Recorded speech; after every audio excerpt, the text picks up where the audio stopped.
Welcome to Passions Illustrated. Before starting the video, make sure to like, share, and subscribe.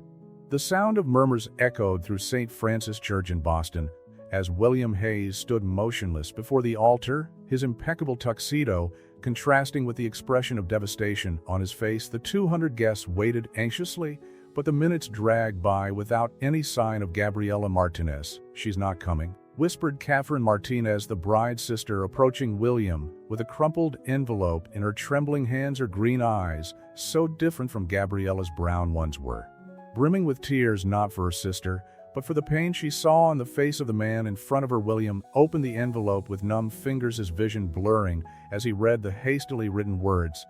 "I'm sorry, I can't do this. I'm with Marcus. It's always been him." Marcus Reynolds, his biggest rival in the Boston real estate market, the man who had always tried to sabotage him in business, had now stolen much more than million-dollar contracts. "I should have known," William muttered, his broken voice echoing in the sepulchral silence of the church. All those business lunches, the late meetings. Catherine put a gentle hand on his shoulder.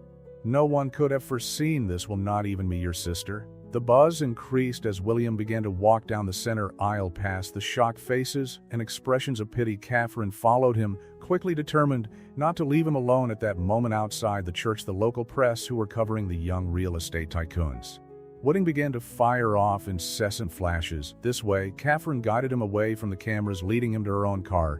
"You shouldn't be driving now." On the drive to William's apartment in the back bay, the silence was as heavy as lead. Catherine occasionally cast worried glances in his direction, watching as his fingers squeezed the envelope hard enough to turn the knuckles white. "You know what's ironic?" William finally said, his voice laced with bitterness. "The Empire State Project, the one Marcus wanted so much, I was going to give it up. After the wedding, I was going to move to Chicago with her, start from scratch." Catherine parked in front of the elegant Art Deco building where William lived. "You're better than that. Well, better than the two of them put together." In the days that followed, Catherine became a constant presence in William's life. While the press speculated about the scandal and William's business threatened to fall apart due to her absence, she organized her schedule, canceled appointments, and kept the media vultures at bay. "You don't have to do this," William said one evening when Catherine showed up with Thai food and documents that needed a signature. "I know," she replied, simply arranging the containers on a coffee table. "But I want to." As the weeks turned into months, a routine was established. Catherine, who worked as a curator of Boston's Museum of Fine Arts, began dragging William to exhibitions and cultural events, determined to break him out of the obsessive work cycle he had plunged into. "Art has the power to heal," she would say while guiding him through galleries and explaining the stories behind the works. Little by little, the sparkle began to return to William's eyes, no longer overshadowed by the shadow of betrayal. One fall afternoon, 6 months after the wedding that never took place, William surprised Catherine during their lunch break at the museum. "I realized I've never thanked you properly," he said, handing her coffee from his favorite coffee shop. "For everything you've done, that you still do." Catherine smiled, that sincere smile that had become a beacon of hope in her darkest days. "That's what friends are for, Will." "Are we friends?" he asked, the slight smile playing on his lips for the first time in months. "The best," she replied, lightly bumping her shoulder into his. Their friendship blossomed naturally, as if it had always been meant to be. Where Gabriella had been dazzling and intense, Catherine was warm and genuine. Their conversations flowed effortlessly, whether about art, business, or their innermost hopes. "You never told me why you chose art," William remarked during an impromptu dinner in his apartment a year after the incident in the church. Catherine played with the wine glass in her hands. "When we were little, Gabriella was always the star of the family, beautiful, charismatic, perfect. I found my own world in the stories told through her paintings and sculptures. In art, even imperfections are valuable." William watched her intently, noticing for the first time how the soft light in the apartment highlighted the golden tones in her brown hair, how her green eyes sparkled when she spoke of her passion. "Imperfections make us real," he murmured, more to himself than to her. Time passed, and with it came healing. William recovered his real estate empire, expanding it even further. Catherine organized critically acclaimed exhibitions, and in every achievement, every significant moment, they were there for each other, a constant in a world of uncertainty. Neither of them realized exactly when the glances began to last longer than usual, when the casual touches began to carry a deeper meaning, perhaps because the best love stories are those that grow silently, nurtured by mutual understanding and time. Life had given William a gift disguised as tragedy, not the love story he had planned, but a much truer one built on foundations of friendship, respect, and an understanding that went beyond words. And as he watched Catherine laughing at one of his unfunny jokes during yet another shared dinner, he realized that sometimes you have to lose something you think you want in order to find what you really need. A year had passed since the fateful day in St. Francis Church, and William Hayes was watching the city of Boston through the windows of his office on the 40th floor. The Empire State Project, once a source of anguish, was now almost complete. It was a symbol of his recovery, although the emotional scars were still present. "Mr. Hayes, Ms. Martinez is here for the meeting about the complex's art gallery," his secretary announced over the intercom. William smiled involuntarily. Catherine had insisted on keeping her last name professional during their work interactions, even if her presence in his life went far beyond business. "Now, please ask her to come in." Sandra Catherine entered the room, carrying a folder full of proposals, and her characteristic air of determination. Her brown hair was tied up in an elegant bun, and she was wearing a navy blue blazer that William secretly thought went perfectly with her green eyes. "You won't believe the artists I got for the opening." She began spreading photographs out on her desk, including Rachel Morrison, that installation artist you loved at the exhibition last month. William leaned over the images, but his eyes kept straying to Catherine. It was fascinating how she could turn a purely commercial project into something with soul. "That's impressive," he admitted, genuinely surprised. "How did you convince Morrison? She rarely exhibits in commercial spaces." "Let's just say I have my methods," Catherine winked, taking a seat in the chair opposite his desk. "Besides, the concept of integrating contemporary art into a corporate space is innovative for Boston. She wanted to be a part of it." The meeting lasted 2 hours, during which they discussed layouts, lighting, and programming. It was more than a project, it was a fusion of their worlds, art and business intertwining in a way that neither had imagined possible. "Do you want to have dinner later?" William asked when they had finished. "That new Italian restaurant in the North End has just opened." Catherine hesitated, something unusual for her. "Actually, I have a date tonight." The silence that followed was heavy with unspoken emotions. William felt his stomach sink, but kept a professional smile on his face. "Oh, that's great," he managed to say, rearranging papers unnecessarily. "Who's the lucky guy?" "David Parker, the museum's new curator of modern art," she replied, studying his reaction. "He invited me a few weeks ago." William nodded mechanically, remembering the man he had met briefly at a museum event. Tall, intelligent, clearly interested in Catherine. "Why did that bother him so much?" "I hope it's fun," he said, his voice more strained than he had intended. Catherine watched him for a moment before standing up. "Well, no, really, you deserve to have fun," he interrupted her, getting up too. "I have a meeting in 5 minutes, so..." She nodded, collecting her things. When she reached the door, she stopped and turned around. "Lunch tomorrow, of course," he replied, trying to ignore the tightness in his chest. After she left, William canceled all his afternoon meetings and drove to the port. It was where he went when he needed to think, when the ghosts of the past, with the confusions of the present, became too heavy. The cold autumn wind whipped his face as he walked along the long wharf, watching the boats bobbing gently on the water. Why did the thought of Catherine with another man upset him so much? She was his best friend, his anchor during the worst storm of his life. It was only natural that she should move on, that she should find someone. Her phone vibrated. A message from Catherine. "Too fancy restaurant, pretentious waiter. I miss our Thai dinners on the sofa." William smiled, feeling a familiar warmth spread through his chest before he could reply. Another message arrived. "David is nice, but he talks a lot about himself. I think I'd rather listen to his stories about real estate contracts." He laughed, imagining Catherine trying to keep him interested while David was probably discoursing on some obscure theory of modern art. "Do you want an emergency evacuation? I could fake a crisis on the project," he replied. "Tempting, but I'll put up with it like a responsible adult. See you tomorrow. Always," he typed, realizing how much weight that simple word carried. That night, alone in his apartment, William reflected on how his life had changed over the last year. The pain of Gabriella's betrayal had become a distant scar, but the emptiness he felt now was different. It wasn't the absence of something lost, but the longing for something that was right in front of him, something he was perhaps too afraid to acknowledge. His gaze wandered to the framed photograph on his shelf. He and Catherine at an art exhibition 6 months ago, both smiling for the camera, completely at ease with each other. How had he not noticed the way she looked at him before? How had he not noticed that his own smile was more genuine next to her than it had ever been with Gabriella?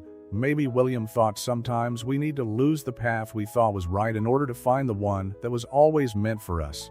And maybe, just maybe, it was time to admit that his feelings for Catherine had grown far beyond friendship. The challenge now would be to find out if she felt the same way, if she was ready to risk the precious friendship they had built for something more, and most importantly, whether he himself was ready to open his heart again, this time to someone who already knew all his scars and accepted him anyway. The opening of the Empire State Project was approaching, and with it a growing tension hung in the air between William and Catherine. In recent weeks, since her meeting with David Parker, something had changed in their dynamic. Glances that lasted a second, longer silences laden with unspoken words, and a strange discomfort that had never existed before. The LED panels for the gallery arrived faulty. Catherine informed him, entering William's office without knocking as she always did. "We need a solution within 48 hours, or the opening will be a disaster." William looked up from the documents he was analyzing, noticing how beautiful she looked that morning, wearing an emerald green dress that highlighted her eyes. "I've already called our supplier in Chicago. They promised an express delivery." "You always think of everything, don't you?" She smiled, taking a seat in the armchair by the window, her usual spot during her many meetings. "I learned from the best," he replied, referring to the meticulous way she organized her exhibitions. The silence that followed was interrupted by the ringing of Catherine's cell phone. She looked at the screen and frowned slightly. "David?" William asked, trying to keep his voice neutral. "Yes," she sighed, dismissing the call. "He's been quite pushy." William felt his stomach turn. "I thought things were going well between you." "Too well, perhaps," Catherine replied, getting up to look at Boston through the panoramic window. "He proposed to me last night." The world seemed to stop for a moment. William felt as if all the air had been sucked out of the room. "And what did you say?" he asked, his voice huskier than he had intended. "I said I needed to think." She turned to face him. "Which is ridiculous, isn't it? I'm 30 years old, an intelligent and successful man, want a serious relationship with me. And here I am hesitating." William stood up, approaching her slowly. Why, Catherine stared at him, her green eyes shining with an intensity he had never noticed before. "Because every time I'm with him, I find myself thinking about someone else." William's heart began to beat faster. "Catherine," the intercom rang, breaking the moment. "Mr. Hayes, your meeting with the investors starts in 5 minutes in the conference room." Catherine stepped back, grabbing her purse. "You should go. Can we talk later?" "Dinner in my apartment tonight," he suggested, resisting the urge to hold her there. "At 8? She agreed, leaving quickly. The next few hours were a blur of meetings and phone calls, but William's mind was fixed on the interrupted conversation. When he finally got home, he spent an hour preparing the homemade pasta that Catherine loved so much, a recipe he had learned especially for her. At 8 o'clock sharp, the doorbell rang. Catherine was there, still in her green dress, but now with loose hair framing her face. "I brought you some wine," she said, holding up a bottle. "That Malbec you like." Dinner began in comfortable silence, both enjoying the food and wine, but aware of the underlying tension. "Well," Catherine finally spoke up, putting down her fork, "about this afternoon." "Wait," he interrupted her, getting up and going to his office. He returned with a small box in his hands. "I bought this a few weeks ago, but I never found the right moment." Catherine opened the box, revealing a delicate silver brooch in the shape of a paintbrush. "It's the same as the one from the exhibition in Chicago, the one you admired for hours," he added.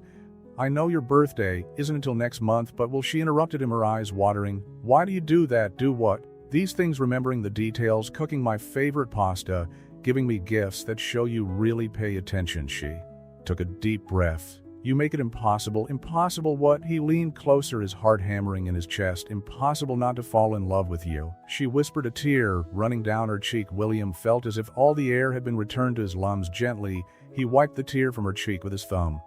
"What if I told you that's exactly what I want?" Catherine raised her eyes to meet his. "But your story with Gabriella, it made me realize that sometimes we need to lose something we think we want in order to find what we really need." He smiled softly. "And I need you, Kath, not as a friend, not as a business partner," but as she didn't let him finish, eliminating the distance between them with a kiss that contained all the intensity of 2 years of repressed feelings. William wrapped his arms around her, feeling like he was finally home, and they broke apart, both panting. Catherine laughed softly. "I think I know exactly what to say to David now." "Do you?" William smiled, leaning his forehead against hers. "Yes." She intertwined her fingers in his. "I'm going to say that my heart has been mine for a long time. It just took me a while to admit it." That night, as the city of Boston sparkled outside, two people who had started out as strangers become friends and finally found love, discovered that sometimes the best romances are those that grow naturally, nurtured by time, understanding, and a connection that transcends words. News of William Hayes and Catherine Martinez's relationship spread quickly through Boston's social circles. While some celebrated the couple's union, others, especially those who still remembered the scandal of the failed marriage, didn't miss the opportunity to make snide remarks. So she planned everything from the start. William heard a socialite whisper during a charity event at the Four Seasons. First the sister runs away, then she consolidates her position. Catherine, who was standing next to him, choosing canapes, discreetly squeezed his hand. Ignore them, she muttered. They need a new subject to gossip about. But it wasn't that simple. Gabriella's shadow still hung over them, especially when Boston Society magazine published an article about Marcus Reynolds' new venture in Chicago, with a photo of him and Gabriella at a gala event. Did you see it? Catherine asked one evening, finding William in his office long after normal working hours. I saw it, he replied without taking his eyes off the computer screen. They look happy. Catherine approached, gently massaging his tense shoulders.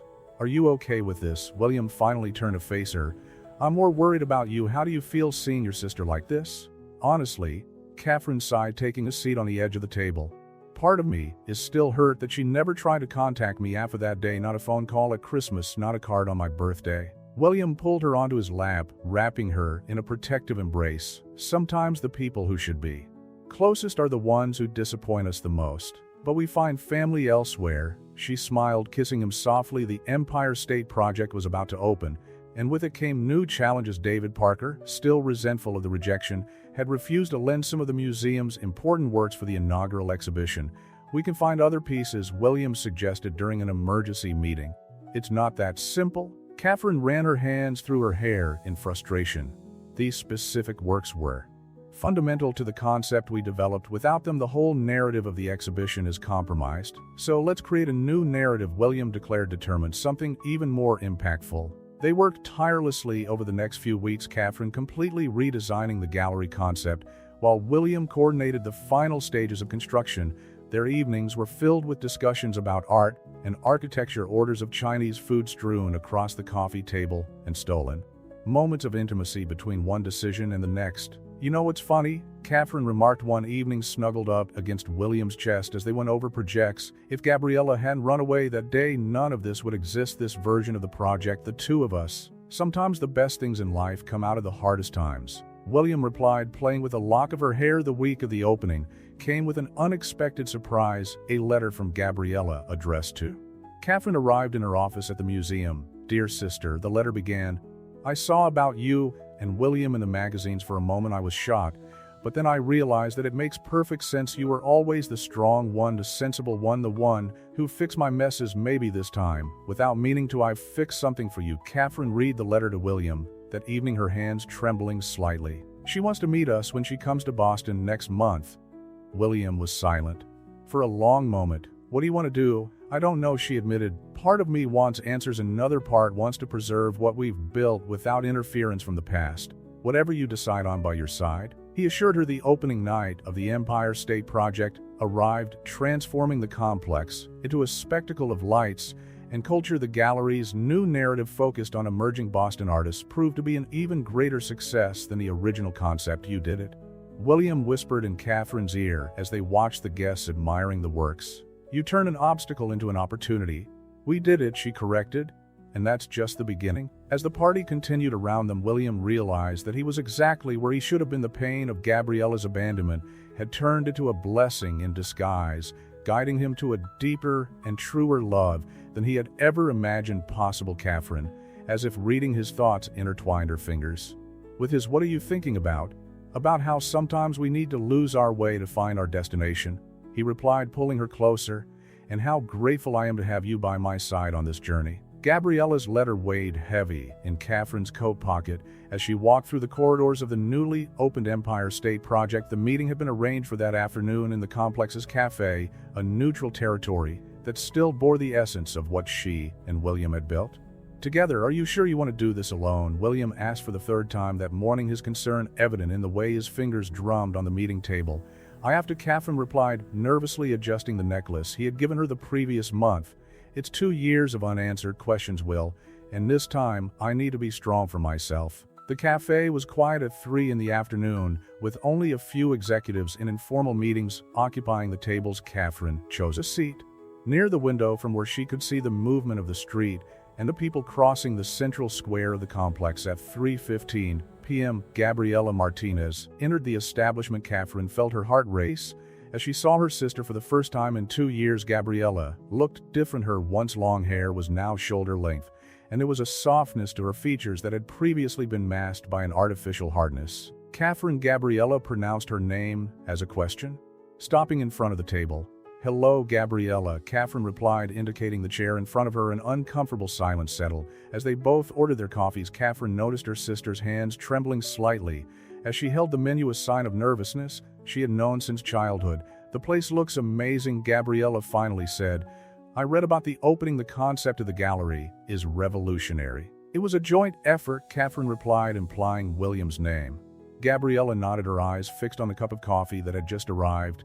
You look happy in the photos I've seen." "We are happy," Catherine confirmed, a calm certainty in her voice. "But I imagine it wasn't to talk about my relationship that you wanted to see me." "No," Gabriella took a deep breath.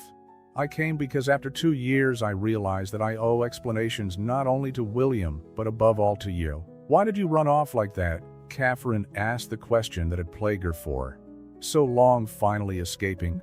"Why didn't you trust me enough to tell me about Marcus?" Tears began to form in Gabriella's eyes. "Because you were always the right one, the sensible one. How could I admit to my perfect sister that I was about to make the biggest mistake of my life, that I was in love with another man?" "Perfect," Catherine let out a bitter laugh. "I spent my whole life trying to reach your standards, Gabriella. You were our parents' dream daughter, beautiful, charismatic, ambitious. I was just the other 1 inch." "Is that what you always thought?" Gabriella asked, genuinely surprised. "Catherine, I envied you, your ability to be authentic, to follow your dreams without caring about other people's expectations. I lived a life of appearances, drowning in expectations until I met Marcus." Catherine absorbed her sister's words as decades of misunderstandings and insecurities began to make sense. "Why haven't we talked about this before?" "Because we were 2 people trying to live lives that weren't ours," Gabriella replied softly. "Me trying to be the perfect daughter, you trying to be like me, until the universe decided to scramble everything. And now I'm happy." Gabriella smiled through her tears. "Marcus and I built something real, based on truth. And you found with William what I pretended to have with him." Catherine felt her own tears start to fall. "I never planned to fall in love with him, I know." Gabriella reached across the table, touching her sister's fingers for the first time in 2 years. "True love rarely follows a plan. Sometimes it's born from the ashes of other stories." They talked for hours, letting out years of pent-up feelings, fears, and regrets. When they finally said goodbye, something had changed between them. It wasn't complete forgiveness or forgetting, but a mutual understanding that opened doors to a new kind of relationship. William was waiting in his office. When Catherine returned, without saying a word, she threw herself into his arms, letting the last tears fall. "How was it?" he asked softly, stroking her hair. "Liberating," she replied, against his chest. "Like I could finally breathe after a long time underwater." William gently pulled her away, holding her face between his hands. "Are you all right?" "I am," she smiled, covering his hands with her own. "In fact, I've never been better, because now I know that all the paths, even the most painful ones, have brought me exactly where I'm supposed to be." "And where is that?" he asked, a smile playing on his lips. "Here," she replied simply, "with you, building something real, something of ours." As the sun set over Boston, painting the sky in shades of pink and gold, William and Catherine stood, embraced, their silhouettes cut out against the window of the Empire State Project, a monument not only to professional success, but to the capacity of the human heart to find true love in the most unexpected places. The Empire State Project board meeting was especially tense that morning. William watched as Catherine presented the art gallery's impressive figures. For the first 3 months of operation, her presence commanded the meeting room, her confidence palpable as she showed graphs and projections. "Visits have increased by 45% since opening," Catherine explained, adjusting her reading glasses. "And the partnerships with local artists have generated positive exposure that goes beyond a financial return." Marcus Reynolds, who was taking part in the meeting via video conference from Chicago, couldn't hide his discomfort. It was the first time he had interacted directly with William and Catherine since their relationship had become public. "Impressive, Ms. Martinez," Marcus commented, his voice coming through the speakers with a slight delay. "You seem to have found your ideal position in the project." William realized the double meaning in the comment, but before he could react, Catherine replied with a serene smile. "Actually, I've found much more than that, Mr. Reynolds. I've found my purpose." After the meeting, as the board members dispersed, William pulled Catherine into his private office. "You were amazing in there," he said, kissing her softly. "I learned from the best," she smiled, but there was a shadow in her eyes that William knew well. "What is it?" "Gabriella called last night." Catherine sighed, taking a seat in the armchair by the window. "She and Marcus are engaged." William absorbed the information in silence, surprised at the lack of impact the news had made. "How are you feeling about it?" "Honestly relieved," she replied, looking down at the city below. "It's like the last chapter of an old story is finally being closed." William approached, leaning on the mahogany table. "What about our chapter?" Catherine stared at him, a peculiar gleam in her green eyes. "What do you mean?" "I've been thinking a lot lately," he began, his heart racing. "About us, about the future." The intercom interrupted the moment. "Mr. Hayes, the Portland developers are on the line.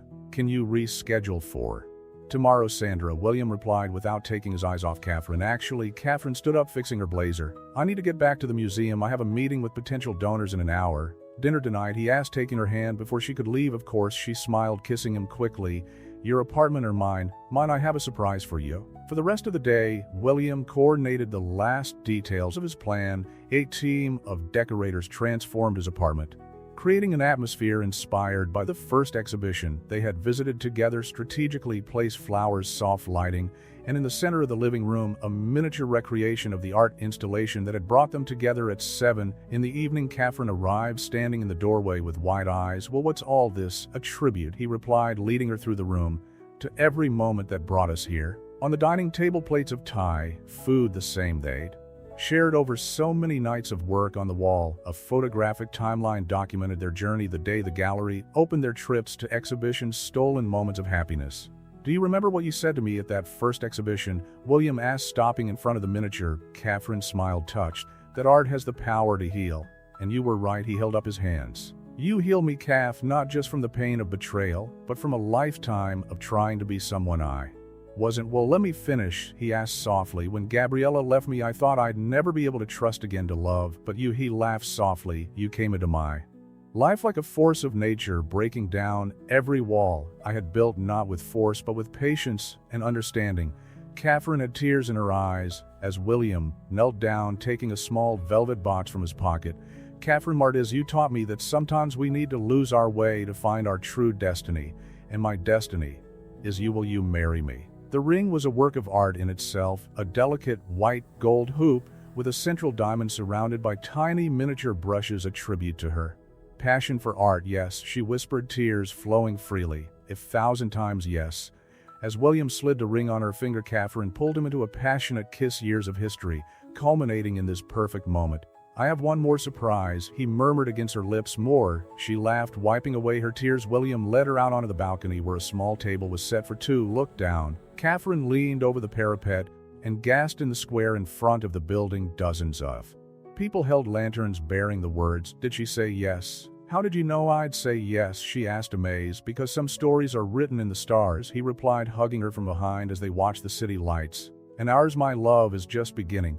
The wedding invitation rested on William's desk, its gold lettering reflecting the Boston morning sunlight. He picked it up once more, rereading the words that still seemed surreal. "Catherine Martinez and William Hayes invite you to celebrate their union." "Thinking of giving up?" joked Catherine, entering his office with 2 cups of coffee. She was radiant in a navy blue dress, the engagement ring sparkling on her hand. "Never," he smiled, pulling her onto his lap, "just remembering how we got here." The Empire State Project had become a Boston landmark, with the art gallery being featured in national publications. The unique fusion of art and business they had created together was a testament to how perfectly their differences complemented each other. "Speaking of memories," Catherine began hesitantly, "I got an email from Gabriella today. She and Marcus want to come to the wedding." William was silent for a moment, his fingers tracing circles on her back. "How do you feel about that?" "Honestly, I think it's time to really close this loop," she replied, resting her head on his shoulder. "Besides, without her running away that day, we wouldn't be here now." "You're right," he agreed, kissing her forehead. "And maybe it's appropriate for them to see how sometimes fate has better plans than ours." The wedding preparations were almost complete. Unlike the extravagance planned for William's previous wedding, they had opted for a more intimate ceremony in the garden of the Isabella Stewart Gardner Museum, where Catherine had organized her first major exhibition. "Did you know that this is where I realized I was in love with you?" William commented during a visit to the venue to finalize the details. "Really, when you were explaining the story behind that Rembrandt to a group of children. He smiled at the memory. Your eyes shone so brightly, and I thought, I want to see that glow for the rest of my life. Catherine kissed him softly, ignoring the stares of the other museum visitors. And you will? The week of the wedding came. With a pleasant spring surprise, Boston was covered in flowers, as if the city itself wanted to celebrate with them. The night before the ceremony, during the rehearsal dinner, Gabriella and Marcus arrived. The initial moment was tense, but Catherine, with her natural grace, broke the ice. Welcome, thank you for being part of this new chapter. Gabriella, visibly moved, hugged her sister. Thank you for allowing us to be here. William was watching the scene with mixed emotions when Marcus approached him. He held out his hand. I know words aren't enough, but I'm sorry for everything. Sometimes things have to go wrong to work out in the end. William replied, shaking the offered hand. The morning of the wedding dawned perfect. The museum's garden was transformed with delicate floral arrangements and specially selected works of art, creating a magical atmosphere. Catherine was in one of the museum's historic rooms, finishing her grooming, when Gabriella knocked softly on the door. May I come in? Of course, Catherine replied, adjusting the vintage veil that had belonged to their grandmother. You look stunning, Gabriella said, tears in her eyes. And more importantly, you're beaming with happiness. I am. Catherine smiled at her sister's reflection in the mirror. It's unlike anything I've ever felt.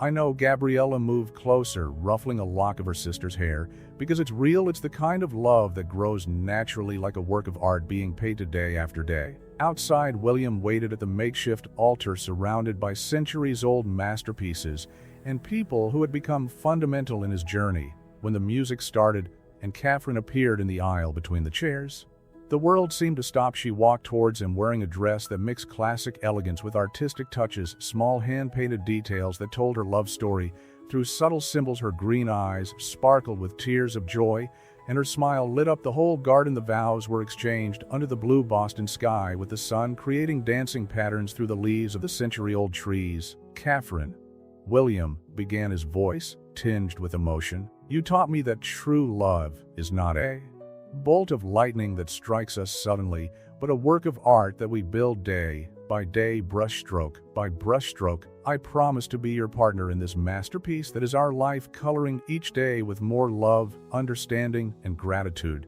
William, Catherine replied, tears flowing freely. You have transformed my life into a gallery of precious moments, each one more beautiful than the last. I promise to continue creating our story with you, facing each challenge as an opportunity to add more depth and beauty to our love. The reception was a celebration of art and love in all its forms. The Empire State Project Gallery had been transformed into a ballroom, with each space telling a piece of their story through specially commissioned photographs and works of art. At the end of the night, as they danced under the stars on the terrace, William whispered in Catherine's ear, happy? More than I ever thought possible, she replied, snuggling closer into his arms. You know, it's funny, he commented, turning her gently. For years I tried to plan the perfect future, but it was when everything went wrong that I found the right paths. And now we keep painting our story. He smiled, one day at a time together. As the city of Boston sparkled around them, William and Catherine Hayes danced their first dance. As husband and wife, their hearts beating in perfect harmony, ready to begin the next chapter of their masterpiece called love.